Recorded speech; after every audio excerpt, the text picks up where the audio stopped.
Hoje a live vai ser sobre pele, por isso que eu vou trazer um médico dermatologista, eu vou perguntar um monte de coisa interessante para ele, relação da alimentação, perguntar de colágeno, várias coisas que vocês me perguntam. Vou trazer para o Dr. Marco, que é especialista nesse assunto, e acho que vai ser uma conversa muito legal aqui. Sejam bem-vindos, acho que é um tema que interessa a muitas mulheres, né? Questão de melhorar a pele, questão de acne também atrapalha muita gente. O Dr. Marco entrou, então deixa eu já convidar ele aqui para a live. Oi, Dr. Marco, tudo bem com você? Tudo, como você tá? Tô bem. E a esposa? Também, tá muito bem aqui. Ótimo, que bom. Bom saber. Manda um abraço para ela, meu. Vou mandar sim.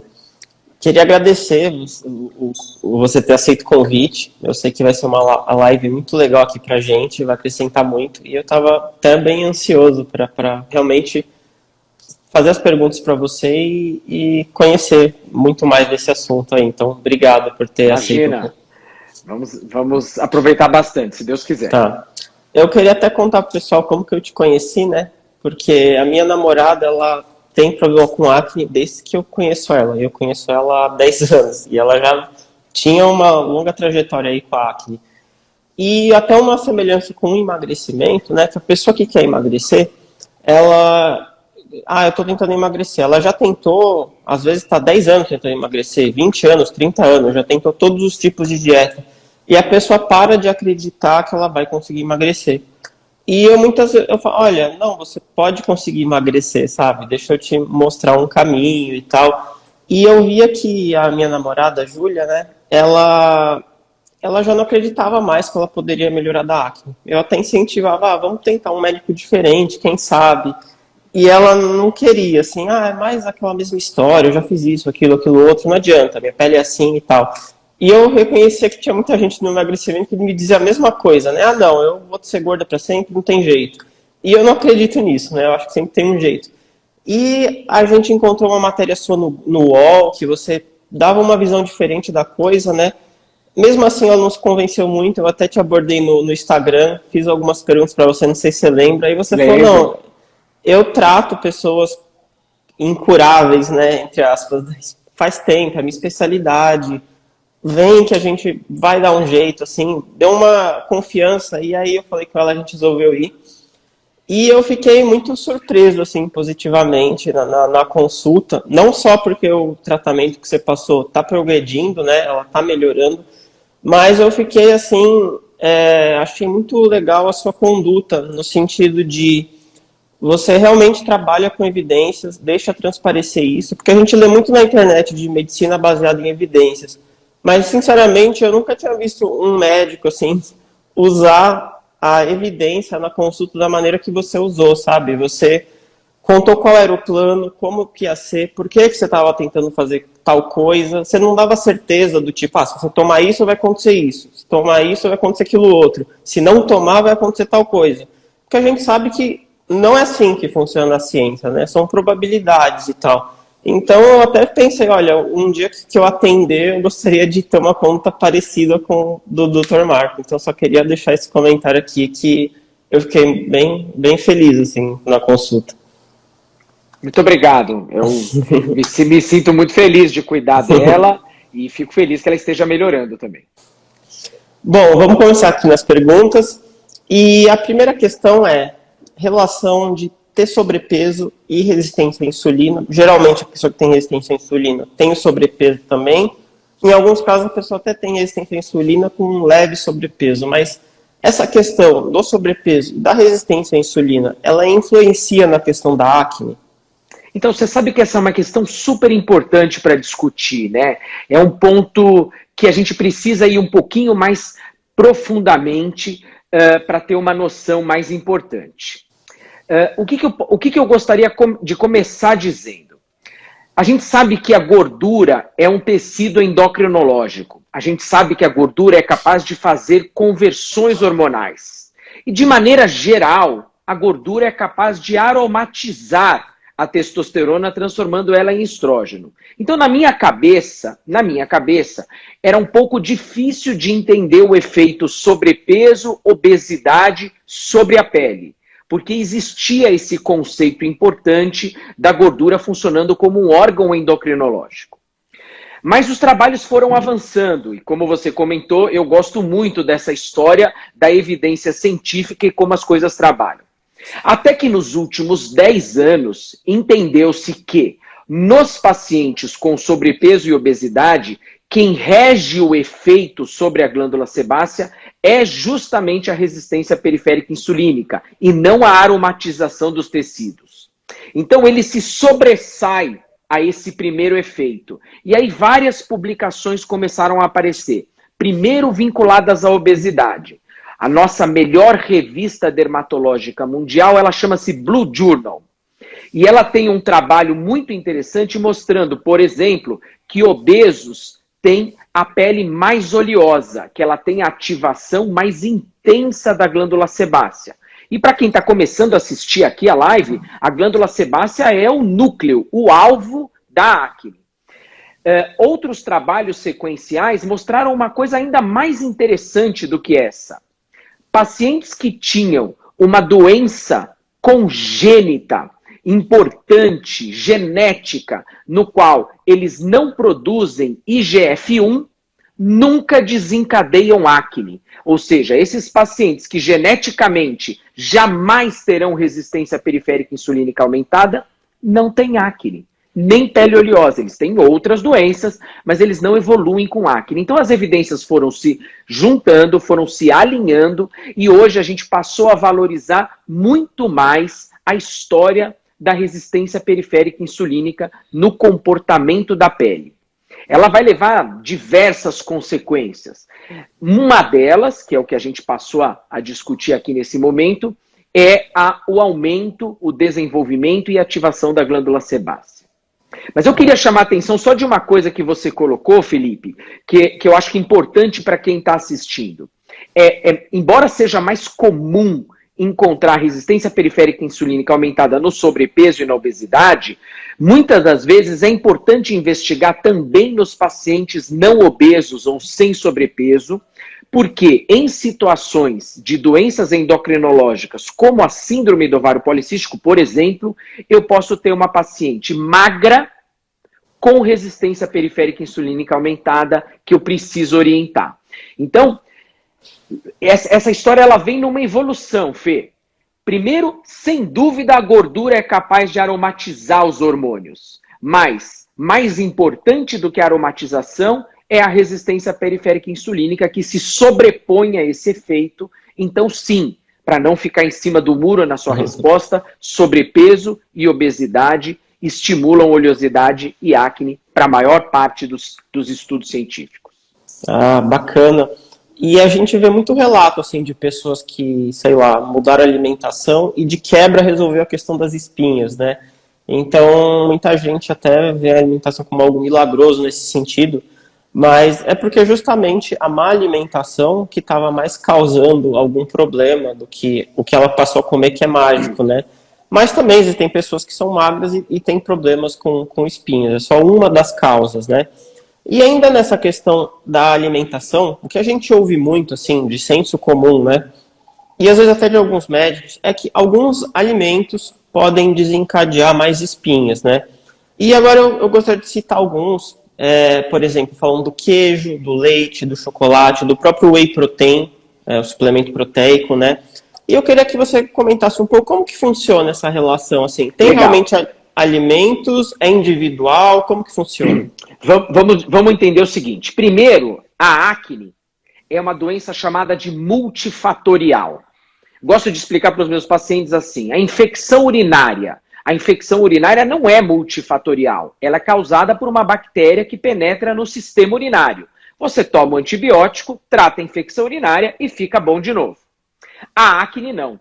A acne é uma doença multifatorial. Várias causas estão interrelacionadas para o indivíduo ter acne ou para o indivíduo manter a acne na fase adulta, muito comum nas mulheres.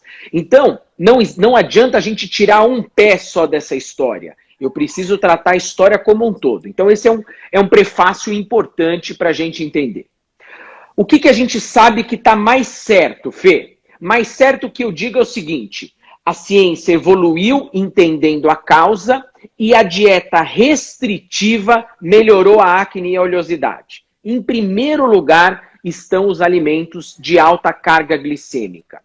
Linkados com o que a gente falou na primeira pergunta, os alimentos de alta carga glicêmica, que são diversos, vão acabar liberando mais insulina, mais IGF-1 e maior ativação da glândula sebácea.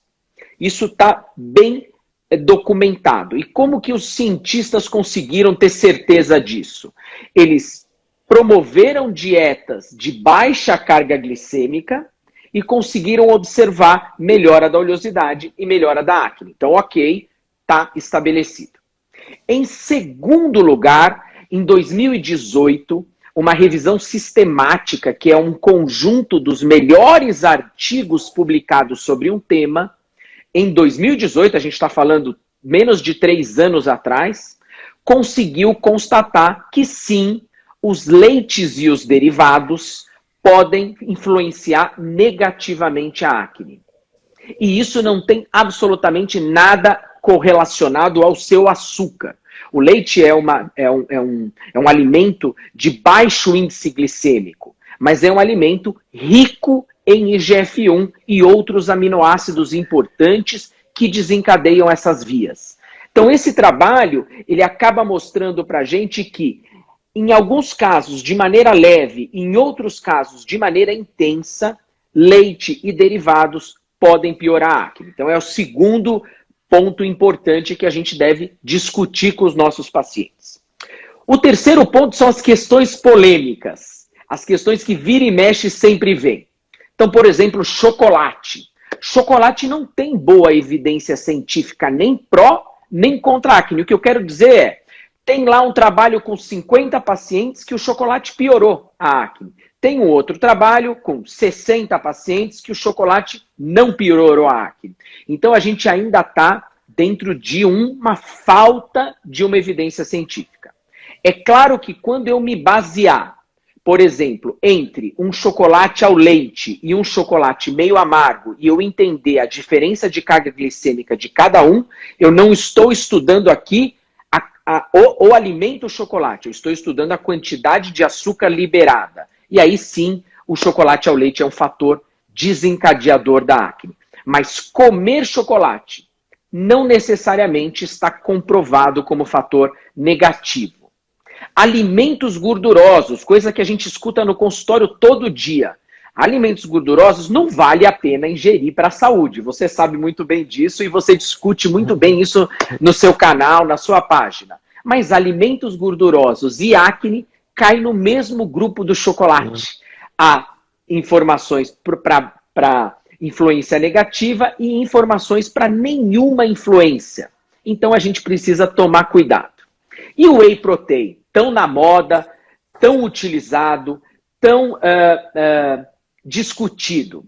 O problema do whey protein é que quando a gente vai estudar como ele é feito, ele acaba sendo feito como extrato liofilizado do leite. É o que sobra do soro do leite, que é liofilizado, ou seja, transformado em pó, e que concentra estas substâncias que podem desencadear acne, certos aminoácidos e o IGF-1 bovino, que vem direto para o leite. Então, sim, em pessoas com sensibilidade, o whey protein desencadeia acne. É muito comum no consultório acne do tronco em pacientes que utilizam whey protein. Então, não para todos, existe uma sensibilidade individual, mas é para ser investigado e é para ser discutido. Agora, ainda dentro da sua pergunta, apenas para complementar, porque eu acho que vale a pena, dizem que a imprensa e dizem que os meios de comunicação sempre falam as coisas ruins. E eu acho que a gente tem que falar as coisas boas também. O que melhora a acne? O que na alimentação ajuda na acne? Além de reafirmar ou destacar o que pode ser negativo. Então, por exemplo, quando a gente discute fibras e probióticos, a melhora da saúde intestinal está correlacionado com melhora da acne. Quando a gente discute ingesta de frutas e verduras, está correlacionado com a melhora da acne. Então, neste ponto, a minha especialidade se encontra com a sua. Quando a gente entende que o cuidado com a alimentação vai refletir no peso, mas também vai refletir na pele. Então, acho que tem que tentar entender esse equilíbrio. Eu não faço uma dieta proibitiva para os meus pacientes. Eu não digo para eles assim, olha, você tem acne, você não pode comer nada disso. Eu acho que é importante balancear. Mas na pandemia, a questão de balancear foi muito prejudicada. E a maior parte dos trabalhos feitos na pandemia, um grande trabalho da Sociedade Francesa de Dermatologia, mostrou que a alimentação se tornou muito mais pró-carboidrato e muito menos pró-ingestão de fibras. E aí refletindo, então, numa má saúde cutânea também, tá bom? Ah, muito bacana isso, porque até você citou ali do chocolate, né? O chocolate ao leite, ele vai ter muito açúcar, né? A maioria dos chocolates ao leite que a gente tem hoje, se olhar a composição dele, o primeiro ingrediente é o açúcar, ou seja, o que mais tem ali é açúcar, não é? Chocolate, né? E quando a gente pensa em alimentos de alta carga glicêmica, né, alimentos com muito carboidrato, são principalmente os ultraprocessados, né? Biscoito, bolacha, alimentos que a gente sabe que não tem nutrientes, fazem a gente comer mais, enfim. E é uma coisa a mais que ele acaba atrapalhando, né? Por isso que muita gente, quando muda de dieta e passa a comer mais comida de verdade, vamos dizer assim, né? Percebe muita melhora na pele. E aí é mais da retirada desses alimentos do que qualquer outra coisa, né, eu imagino. E até uma pergunta que veio aqui que eu achei bem relevante. Essa questão dos alimentos é uma coisa assim, pontual, sei lá, a pessoa toma o leite, vem a espinha, ou é uma coisa do consumo frequente, assim, a pessoa toma leite todo dia, por isso que ela tem espinha? Olha, essa é uma outra pergunta bem interessante. E o que os trabalhos mostraram atualmente é que isso é injusto para nós, assim como a academia também é injusta.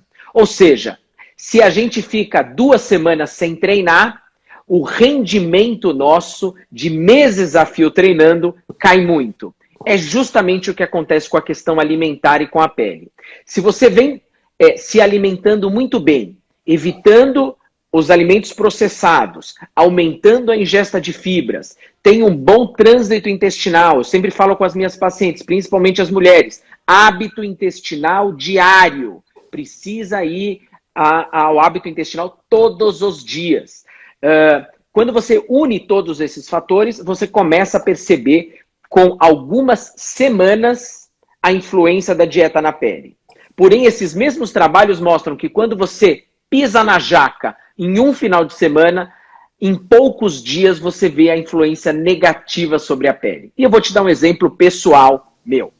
Eu não tenho acne atualmente, mas eu tenho pele bastante oleosa e cuido dela normalmente. Se eu passo por um final de semana de alta ingesta de carboidrato, segunda-feira minha pele está absolutamente brilhante de óleo. Então, é injusto para nós, porque os exageros trazem problemas de curto prazo, né? A curto prazo. E os cuidados são como uma poupança que a gente vai colher a médio e longo prazo. Então, é um pouco injusto isso para o ser humano, mas é assim que a vida é. Então, a gente precisa saber isso dessa maneira e entender que o certo é encontrar um caminho. E esse caminho você tem que seguir, principalmente de acordo com o que você faz das suas escolhas alimentares. Por exemplo, enxaqueca. Tem gente que come uma vez, tem a enxaqueca, né? Infelizmente tem coisa que assim, o efeito agudo acaba sendo muito forte. E nessa linha aí de questão de coisas positivas para a pele, uma coisa que eu defendo muito aqui no meu perfil é aumento da ingesta de proteína, né? Porque na alimentação atual, típica das pessoas, a gente come bastante, a gente come pouca proteína, né? A gente come mais carboidrato e gordura. Se olhar um ultraprocessado, ele vai ter carboidrato e gordura. E se você quer emagrecer, comer mais proteína vai te ajudar a ter menos fome, um monte de coisa, enfim. Mas eu tenho muitas seguidoras que falam, olha, Felipe, depois que eu aumentei a proteína, minha pele melhorou muito, assim, ela não estava mirando nisso, mas teve como um efeito colateral, vamos dizer assim, né? E eu queria saber o que você pensa dessa questão. Realmente, o consumo de proteína tem alguma influência ali na melhora da pele, alguma coisa assim? Bom, o que é importante é entender o seguinte nessa questão. Não há trabalhos científicos que ditam que dietas hiperproteicas são dietas não acnogênicas ou que melhoram acne. Isso não, esse discurso ainda não está estabelecido. Mas é interessante de que quando você começa a modificar suas escolhas e começa a enriquecer a sua dieta com proteínas e fibras, você acaba, por consequência, diminuindo a sua ingesta de carboidratos. Então, acho que é uma questão de escolhas. Só precisamos lembrar que, por exemplo, existem alguns aminoácidos em especial que desencadeiam acne, como é o caso da leucina. A leucina é um aminoácido desencadeador da acne. A gente sabe que os aminoácidos são as estruturas que formam as proteínas. Então, não é toda a proteína que tem isenção ali de efeito pró-acne. Mas é importante entender que na combinação das nossas escolhas, uma dieta de predomínio de proteínas e fibras, frutas e vegetais, sempre vai levar a uma consequência melhor do que uma dieta que vai ser rica em carboidratos. Entendi. E ainda nessa questão da proteína, uma coisa que a gente vê muita propaganda, muita gente falando, né, é a questão do colágeno. Tomar colágeno vai melhorar sua pele, vai melhorar a flacidez e tal. Eu queria dar sua opinião em relação a isso. Bacana. Eu vou falar isso baseado numa grande amiga que eu tenho. Essa amiga chama-se Lília Guadarim, ela tem uma página também no Instagram, uma dermatologista muito inteligente, e ela fez o doutorado dela em colágeno e saúde da pele. E os dados apresentados na tese de doutorado dela refletem o que a gente vem observando nos novos trabalhos também publicados sobre a ingesta de colágeno oral. A ideia é que se você tomar colágeno, você vai melhorar o colágeno da pele, seja ele de qualquer forma. Mas o que a gente tem comprovado até agora é que a ingesta dos peptídeos ou colágeno hidrolisado acaba melhorando a hidratação e a elasticidade da pele, e não necessariamente o suporte do colágeno.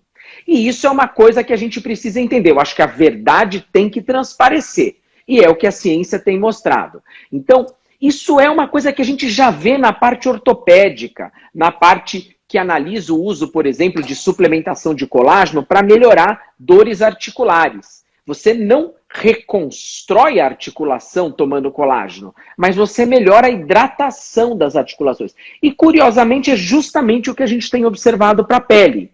Então, não que a ingesta de colágeno deva ser algo que a gente deve abandonar, por exemplo, mas que o fundamento dela até hoje é muito mais linkado com hidratação e com elasticidade do que com colágeno. Então, por exemplo, eu vou tomar bastante colágeno, assim a minha pele vai ficar sem nenhuma ruga.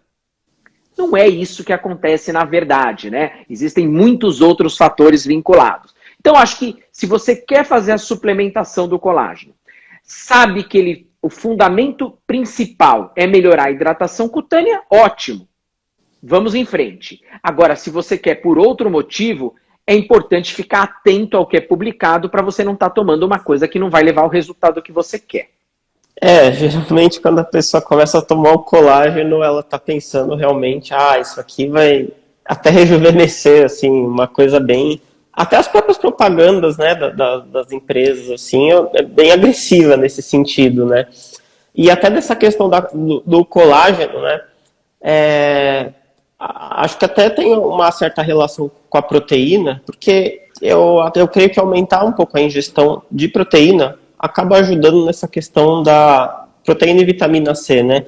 Parece que tem uma relação com a produção do seu próprio colágeno. E não necessariamente comer colágeno, o corpo vai usar isso para produzir mais colágeno, né? Essa é a história, né? O colágeno, não sei se você se lembra, Felipe, o colágeno é uma proteína hipercomplexa. Ele é uma proteína que exige de uma célula chamada fibroblasto que ela enovele os aminoácidos para construir uma estrutura que dá sustentação. Uma proteína toda especial que a gente tem. E o que a gente sabe do envelhecimento, do estudo de envelhecimento, é que a partir dos 30 anos, nós temos uma queda progressiva anualmente da capacidade do fibroblasto em produzir colágeno. Então, nós diminuímos a nossa renovação. E é nisso que nós, dermatologistas, acabamos tanto discutindo dentro das consultas com as nossas pacientes, homens e mulheres, que é preciso combinar estratégias como bioestimuladores, lasers ou estruturas que acordem esse fibroblasto para que ele possa produzir mais colágeno em detrimento da redução natural que a gente vai ter.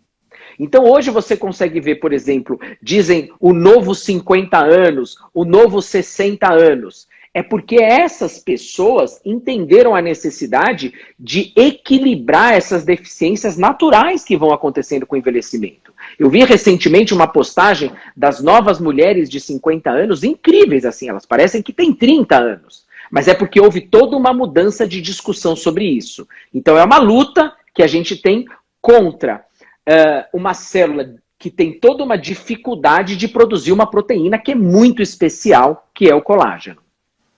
Eu até ia te perguntar uma coisa que a Lucilene perguntou também, que a gente lê muito, até pessoas falam, não, realmente tomar o colágeno não dá todo esse efeito, mas o colágeno Verisol, esse sim faz o prometido. Eu queria saber se você conhece esse colágeno Verisol, Sim, que ele realmente é muito diferente do comum, vamos dizer.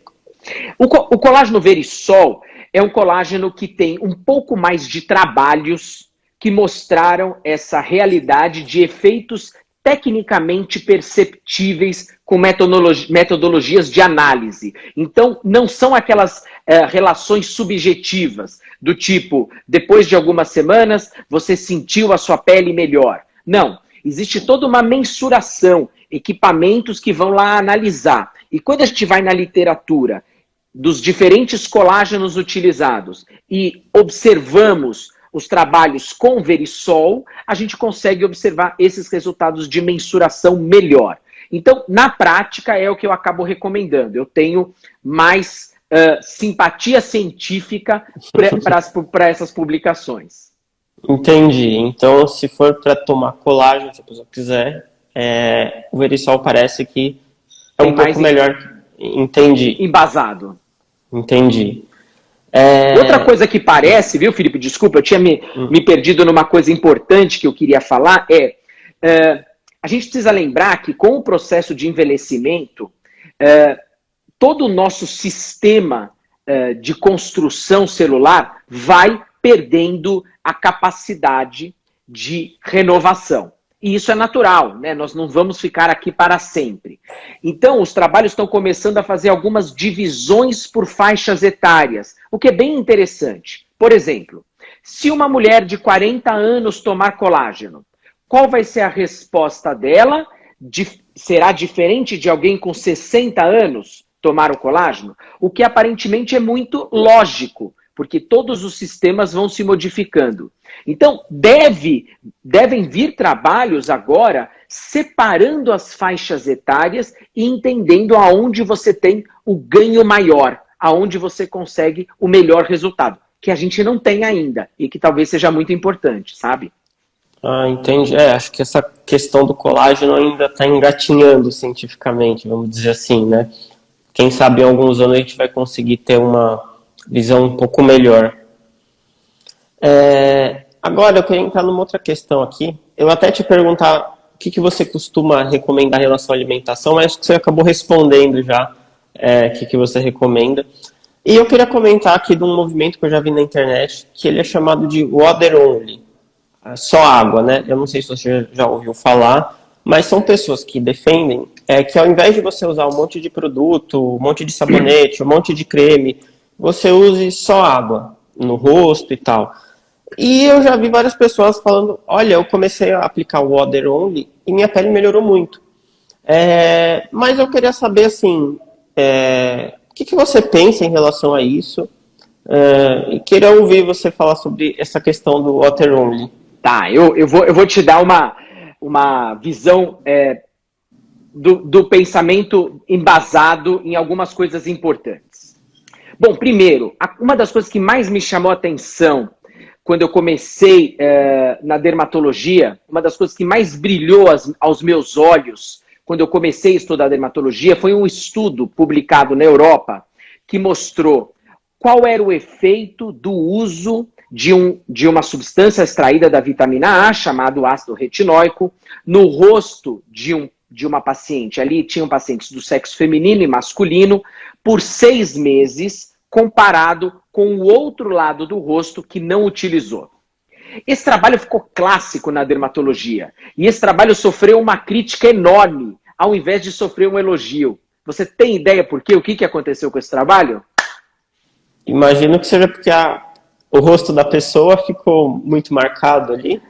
Não, esse trabalho precisou ser interrompido antes de completar 6 meses, porque o lado que usou o derivado da vitamina A ficou muito melhor do que o lado que não usou. E os pacientes começaram a se sentir mal. Olha, eu preciso usar dos 2 lados, porque senão o meu rosto vai ficar muito diferente. Então isso foi o que mais me chamou a atenção. Não tinha nem laser, não tinha nada nesse começo. Quando eu já tenho mais de 20 anos de dermatologia, então já tem bastante tempo isso. Foi o primeiro trabalho que mostrou que os derivados da vitamina A são capazes de aumentar a produção do colágeno. Isso virou uma coisa extremamente clássica na dermatologia.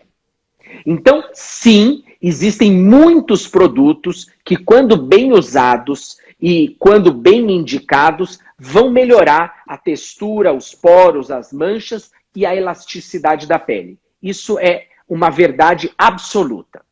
Mas existe uma parte da população, Felipe, que tem a barreira cutânea, ou a última camada da pele, muito alterada. Esses pacientes são chamados pacientes de síndrome de pele sensível. A gente debate muito isso atualmente. E esses pacientes têm um tratamento para a pele chamado no therapy.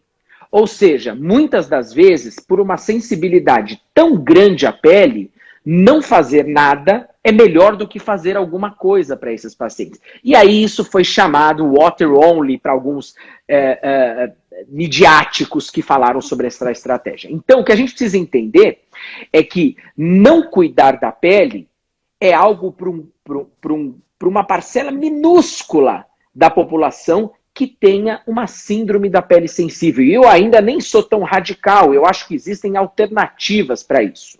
Mas para a maior parte de todos nós, você comparar, por exemplo, gêmeos que um cuidou da pele e o outro não cuidou, a diferença de envelhecimento cutâneo é gritante. Aliás, 2 coisas são gritantes nos estudos de gêmeos. O gêmeo que fuma versus o que não fuma e o gêmeo que trata da pele versus o que não trata. Isso é gritante. Isso tem vários casos publicados. Então, para a maior parte de nós, Felipe, cuidar da pele é importantíssimo. Mas isso não significa usar 10 produtos. Existem aquelas chamadas rotinas coreanas de dezenas de produtos no rosto que eu não sou a favor.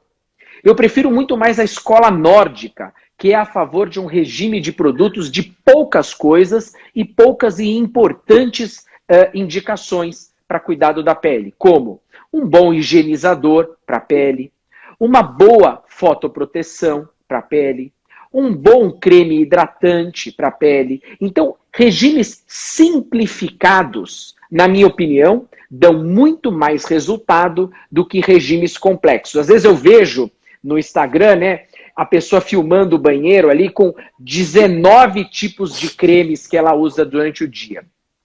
E, na verdade, não há nenhuma evidência de que essa rotina de 19 produtos seja melhor do que a rotina de 4. Então, isso é muito importante. Outra coisa que a gente tem que entender é que no produto de venda livre, a concentração do princípio ativo é bem pequena. pequenininha. Então ele é um montão de hidratante com uma concentração pequenininha de princípio ativo. Então, às vezes, 3 cremes diferentes estão fazendo a mesma coisa do que um só faria. Então, rotinas de passos simples, na real, são as rotinas que dão resultados mais evidentes. E eu amo, como todo dermatologista, eu amo os ácidos retinóicos para quem consegue usar pelo grau de rejuvenescimento que ele provoca. Ah, muito, muito completa a sua resposta, né? Eu imagino que muita mulher deve usar coisa assim, meio que como se fosse uma automedicação, né? Viu na internet, ou alguém falou que é bom, aí a pessoa pega isso, mistura com aquilo. E acho que deve ser totalmente o resultado deve ser diferente de um bom profissional indicar essas questões. Até uma coisa que aconteceu comigo, né?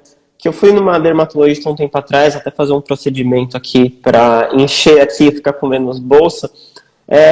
E ela falou, nossa, a sua pele é ótima, o que você faz? E eu falei, olha, eu não faço nada.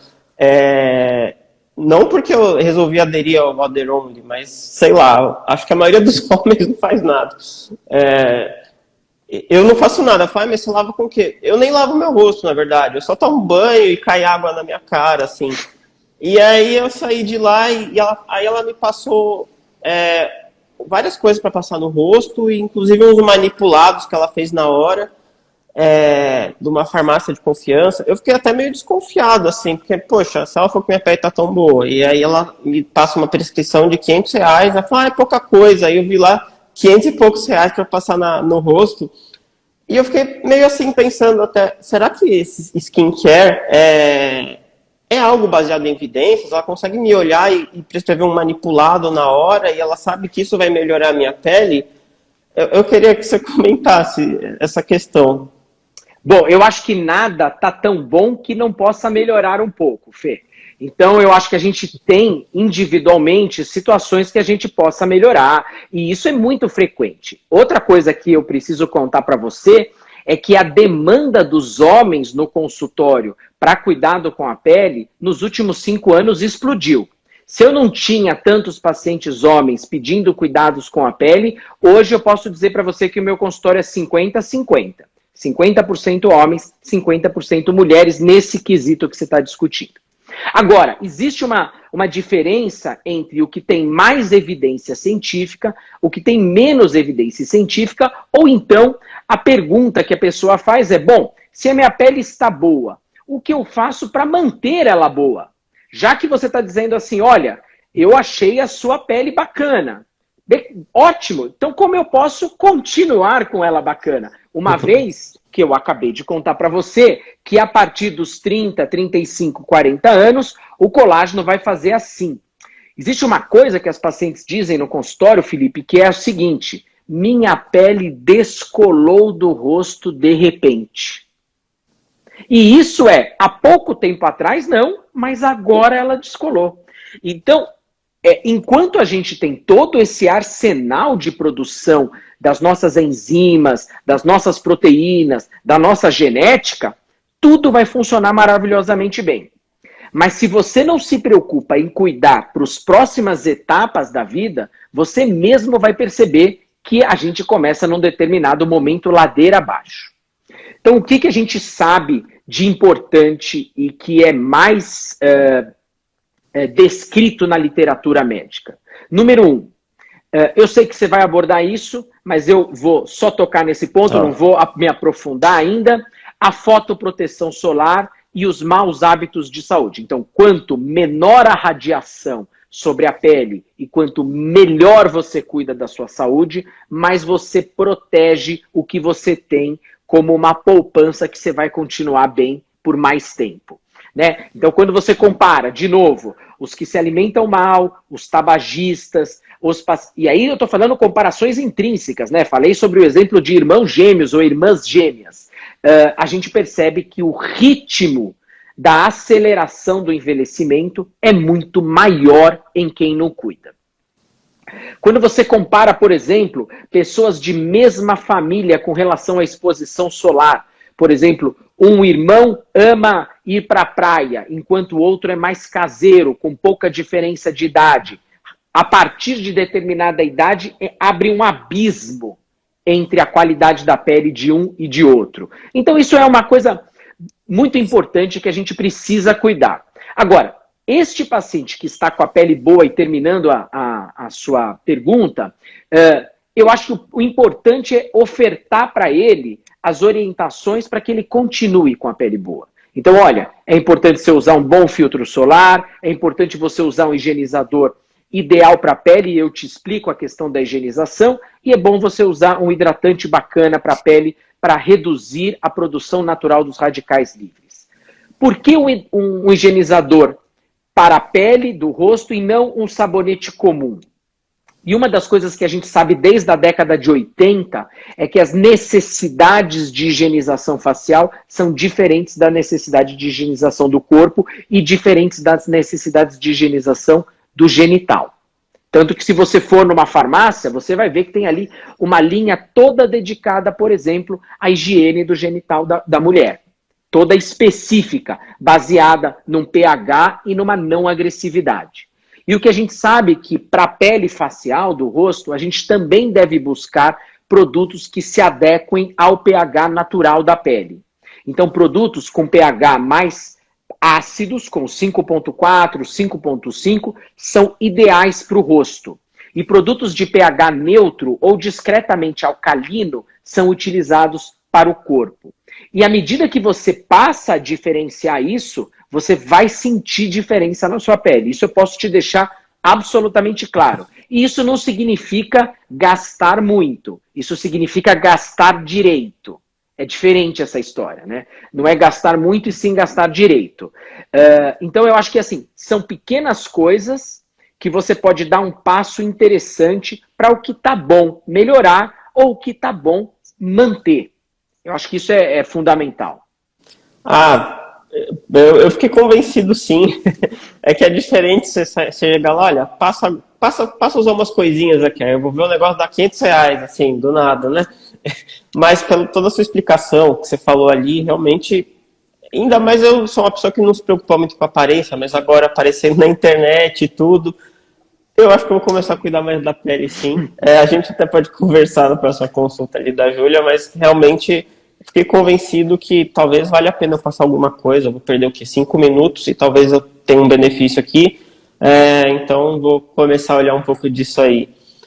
Bom, você falou do protetor solar, né? E eu queria entrar na próxima questão, que é o seguinte. Hoje a gente lê muito que a maioria das pessoas tem deficiência de vitamina D, ou uma grande parte da população, né? E isso se deve muito por causa do estilo de vida, né? Porque originalmente a gente não vivia em prédios, não vivia sempre coberto e coisa assim, a gente tomava muito sol. E não, o estilo de vida moderno, nessa pandemia, tem gente que passou fácil 1 ano sem tomar um raio de sol, deve ter muita gente assim, né? E trabalhando no escritório, não sei o quê. Além disso, desse estilo de vida, eu vejo que nos últimos anos, eu já vi muita gente falando sobre isso, né? Talvez teve uma espécie de exagero dessa questão de câncer e luz solar. E as pessoas começaram a ter muito medo de tomar sol. Então, evitar sol era uma coisa boa.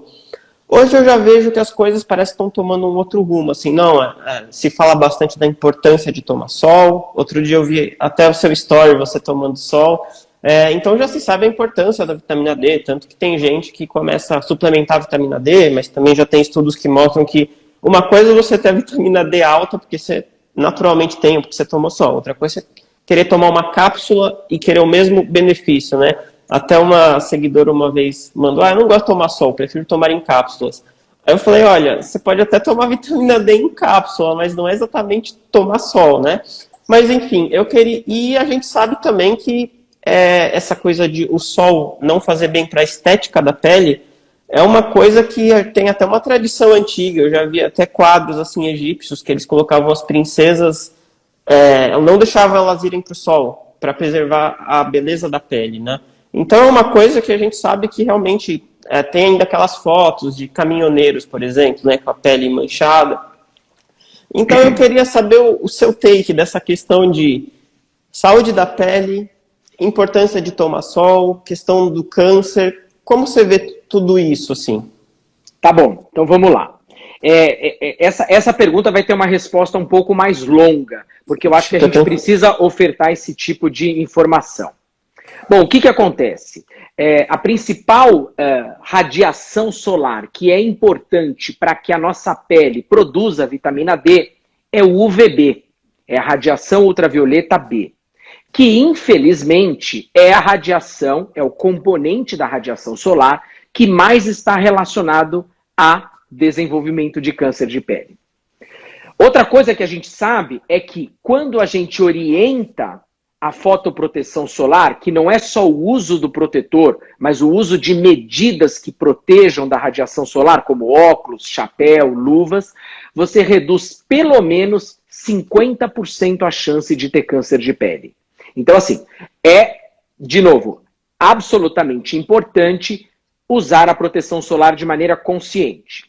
A Austrália, que é o país que mais estudou a radiação solar e o câncer de pele, reduziu todos os números de câncer de pele, colocando a orientação de fotoproteção nas escolas. Existe até um trabalho muito importante na Austrália, no qual, ao lado do filtro de água, eles colocaram uma mesa ali com um protetor solar para as crianças aplicarem na hora do intervalo, como é um país de muita radiação. Então, é muito interessante que essa discussão deveria não estar sendo agora com um cara de 45 anos, mas lá nas escolas, para orientar que a radiação não acumule na nossa pele. Terceiro ponto. Sabia, Felipe, que se você for um tabagista por muitos anos e parar de fumar, 10 anos depois, o seu risco de câncer de pulmão é o mesmo que o meu, que nunca fumei. Ou seja, você vai reduzindo o risco. O que não acontece com a radiação solar. Se você tomar 10 anos de sol, você permanece com o risco para o resto da sua vida. É uma radiação diferente do dano do tabagismo. Então, são vários pontos importantes que nos indicam que a fotoproteção é realmente importante. E aqui eu não estou considerando as doenças que precisam de fotoproteção, como melasma, a acne, alergias, não vou nem entrar nesse ponto importante. Mas você tem razão quando você diz que existe uma epidemia da deficiência da vitamina D. Vamos lembrar que a vitamina D não pode ser nem tão baixa e nem tão alta. Vitamina D baixa não é bacana e vitamina D muito alta no organismo predispõe a doenças renais. Então a vitamina D tem que ter o seu valor correto. E juntando esses dois mundos, que é importante na sua discussão, as sociedades que trabalham com dermatologia entenderam que era importante algumas recomendações para que você pudesse usar a conversão cutânea para vitamina D, ao mesmo tempo que você se protege do dano crônico provocado por ela. Bom, então qual é a recomendação atual para quem não quer tomar a vitamina D, para quem quer usar a sua pele como conversão? Acredite o seguinte, Felipe, se você se expor em regiões que não sofrem exposição crônica, como membros inferiores e membros superiores, 5 minutos ao dia ou 15 minutos por semana, era aquela exposição que eu fotografei, que você viu, você já tem dose de UVB suficiente para conversão completa da vitamina D pela pele. Olha que interessante. 5 minutos diários em superfícies não cronicamente expostas, abdômen, pernas ou braços, ou 15 minutos 3 vezes por semana, já são suficientes para converter a vitamina D necessária para a incorporação do cálcio, sistema imunológico e os mais de 300 genes ativados pela vitamina D. Então, veja, o que a gente precisa, Felipe, na verdade é de um bom senso. O que a gente precisa é unir os dois mundos e não brigar entre os endocrinologistas e os dermatologistas. Agora, eu tenho pacientes, por exemplo, Felipe, que têm doenças que a menor exposição solar, as doenças delas pioram, como, por exemplo, o melasma. que é um escurecimento da face. Neste caso, e estamos individualizando as situações, eu prefiro que elas suplementem a vitamina D. Porque senão a gente fica sempre correndo atrás do prejuízo. Ela melhora a mancha, depois piora a mancha. Melhora a mancha, depois piora a mancha. Então, de novo, como tudo que a gente discutiu hoje, Fê, do whey protein, a questão da fotoproteção solar, eu acho que não é um livro que você abre e diz, faça isso, não faça isso. Mas sim uma questão de individualizar a cada uma das pessoas, a necessidade individual de cada um, sabe? Ah, com certeza. E tem o risco-benefício de cada uma dessas pessoas, né? Por exemplo, quem tem o melasma vai ter o risco muito maior de se expor ao sol. De repente, uma pessoa que tem a pele mais escura, ela pode ter um risco menor, por exemplo, né? E não tem melasma. Então, realmente é um risco-benefício de cada um. Eu, por exemplo, nessa pandemia, se eu não falar, olha, eu vou lá pro térreo me expor ao sol, eu não tomo sol o ano todo, assim. Então, eu passei a ficar lá uns 5, 10 minutos por dia, tô de máscara e pego um pouco no braço ali, e acho que já vai aumentar um pouco minha vitamina D. Eu posso falar para você, porque eu doso a minha vitamina D semestralmente, e eu faço essa exposição que eu comentei com você, até a colega aqui que está assistindo perguntou em que horário, então eu me exponho no horário bem cedo pela manhã, e eu tenho a vitamina D absolutamente normal. Absolutamente normal. Nunca precisei suplementar vitamina D. E durante todos os outros momentos, eu também estou, você me conhece, dentro do escritório fechado, ou fazendo aula, ou trabalhando, ou atendendo, ou fazendo mil coisas, mas em ambiente fechado, como você mesmo comentou. Existe um trabalho muito interessante, Felipe, que ele foi publicado agora, em 2019, com um pesquisador brilhante, que diz o seguinte, olha que interessante esse trabalho. Se você tiver um corte na mão, por exemplo, você foi lá cozinhar e cortou a mão. Se você se expor 9 dias seguidos à luminosidade produzida pela radiação solar, esse corte escurece. Se você proteger este corte, ele não escurece. Então veja, existe impacto em várias situações biológicas diferentes. A gente pode ter ferimentos, mas pode ter doenças em que o paciente não quer a doença e também não quer a consequência dela, como o escurecimento. Então por isso que volta ao mesmo ponto. É uma discussão que precisa ser relativizada de acordo com cada indivíduo. Há aqueles que têm uma necessidade de fotoproteção maior e aqueles que têm uma necessidade um pouco menor. Depende da cor da pele, um monte de coisas que você colocou. Mas é importante que, como sociedade, a gente entenda que se a gente quer reduzir a chance do câncer de pele, a fotoproteção é a nossa ferramenta. E se a gente quiser envelhecer mais lento, também. Do ponto de vista da pele, né? Entendi. Olha, ainda uma última pergunta desse assunto. Eu já vi muitos comentários no sentido de o dano do sol é mais grave quando realmente a pessoa queima a pele, né? Por exemplo, aquela pessoa que nunca toma sol, aí um dia vai pra praia e ela fica 6 horas abaixo de sol, sai com a pele vermelha e tal. É um pouco diferente, sei lá, de um pedreiro que ele fez uma exposição gradual a vida toda, então ele fica mais tempo no sol e a pele não queima. Eu queria saber se isso procede assim. É interessantíssima a sua pergunta, Felipe, muito bacana, e tem sim uma lógica sobre isso. Vamos lembrar o seguinte, a gente tem 3 tipos principais de câncer de pele. Nós temos o carcinoma basocelular, o carcinoma espinocelular e o melanoma. São 3 tipos de câncer de pele. A gravidade do tumor é pior para o melanoma, depois para o espinocelular e depois para o basocelular. Então, ou seja, o melanoma é o pior de todos. Quando a gente vai estudar a chance de um indivíduo desenvolver melanoma, ele está associado também a estes episódios de queimadura eventual que o paciente teve em momentos da vida. Já quando a gente estuda os carcinomas, a relação é muito mais do dano crônico. Então, normalmente, o pedreiro vem ao meu consultório com carcinoma. Ou seja, essa pessoa que se expõe cronicamente ao sol, seja ela de qualquer profissão, ela vem com carcinoma, porque é o dano crônico da exposição solar.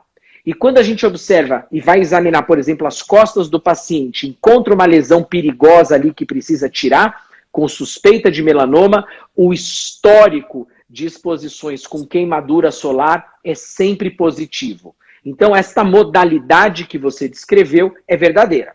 Mas veja, a fotoproteção correta nos protege das duas situações, tanto do acúmulo quanto do dano eventual, tá bom? Tá, entendi. Faz sentido, né?